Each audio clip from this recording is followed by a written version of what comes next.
கருப்பு கவுனி அரிசி சாப்பிடலாம். சாதாரணமா நினைக்கிறோம் கவுனி அரிசினா என்னட்டு.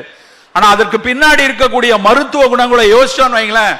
கருப்பு கவுனி அரிசிக்கு சீனாவில் என்ன பேர் தெரியுமா? திபத்தில் என்ன பேர் தெரியுமா? பர்மாவில் என்ன பேர் தெரியுமா? ஃபோர்பிடன் ரைஸ் அப்படிமா. ஆங்கிலத்தில் ஃபோர்பிடன் ரைஸ்னா தண்டிக்கப்படக்கூடிய அரிசிங்கிறான். அதனால தண்டிக்கப்படணுமா? அதே இவர் சாப்பிட சொல்றாரு அப்படின்னு ஒரு கேள்வி வரலாம். என்ன அர்த்தம் அப்படின்னா, பர்மிய மன்னர்களும் சீன மன்னர்களும் திபெத்திய மன்னர்கள் மட்டுமே சாப்பிடுவதற்கு அனுமதிக்கப்பட்ட அரிசி கவுனி அரிசி. ஏன்னா அது ஒரு மிகப்பெரிய பொக்கிஷமாக அவங்க பாதுகாத்தாங்க. இன்றைக்கு அதை ஆய்ந்து அறிந்த நம்முடைய institute of rice research institute கட்டாக்ல அவர்கள் அதுக்கப்புறம் கண்டுபிடிக்கிறான், அந்த கவுனி அரிசியினுடைய கருப்பு நிறத்துல ஆந்தோசைனின்ஸ், அந்த ஆந்தோசைனின்ஸ் தான் கத்திரிக்காயினுடைய மேல இருக்கு. அந்த ஆந்தோசைனின்ஸ் தான் அந்த திண்டுக்கல் திராட்சையினுடைய தொலிக்கு மேல இருக்கு. எங்கெல்லாம் கரு நீல நிறத்தை பார்க்கிறீர்களோ அதுல எல்லாம் அந்த ஆந்தோசைனின் இருக்கு. அந்த ஆந்தோசைனின் புற்றுநோய்களை கூட தடுக்கக்கூடியது. நல்லா புரிந்து கொள்ளணும்.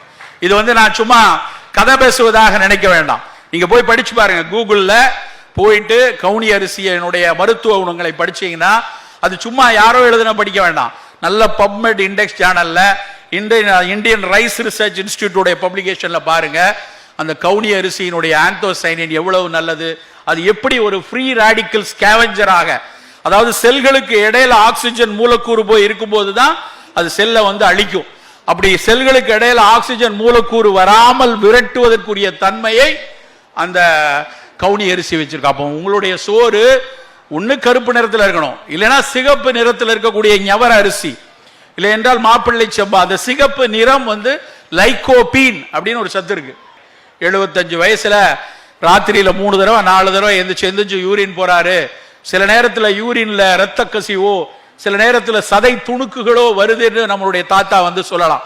அப்படி சொன்னால் அது ஒருவேளை அந்த புரோஸ்டேட் கிளாண்டினுடைய புற்றாக இருக்கக்கூடும். அந்த புற்று வராமல் தடுப்பதற்கு இந்த லைகோபின் பயன்படுதுன்னு கண்டுபிடிச்சிருக்கான்.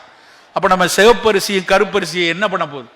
வீட்டில் நாங்கெல்லாம் சின்ன பிள்ளையில அரிசின்னா சைக்கிளில் பின்னாடி 10 கிலோ வச்சு கட்டிட்டு போவோம். இனிமேல் தயவுசெய்து அப்படி வாங்காதீங்க. ஒரு கிலோ அரிசியா இருக்கட்டும் உங்க வீட்டில். அடுப்புக்கு பக்கத்தில் அரிசி வைக்கக்கூடிய இடத்துல 1 கிலோ கருப்பரிசி, 1 கிலோ சிவப்பரிசி, 1 கிலோ பழுப்பரிசி, 1 கிலோ தூய மல்லி சம்பா, 1 கிலோ காட்டியானம். உங்க வீட்டில் ஒரு கருத்தரித்த மகளிர் இருக்காங்கன்னா குள்ளக்கார் சம்பா, பால் ஊட்டி கொண்டு இருக்கிறார்கள்னா குளியடிச்சான் சம்பா, அப்படி அரிசியை வாங்கி வைங்க. நிறைய காய்கறிகளும் கீரைகளும் சாப்பிடக்கூடிய பழக்கத்தை குழந்தை பருவத்தில் வரணும்.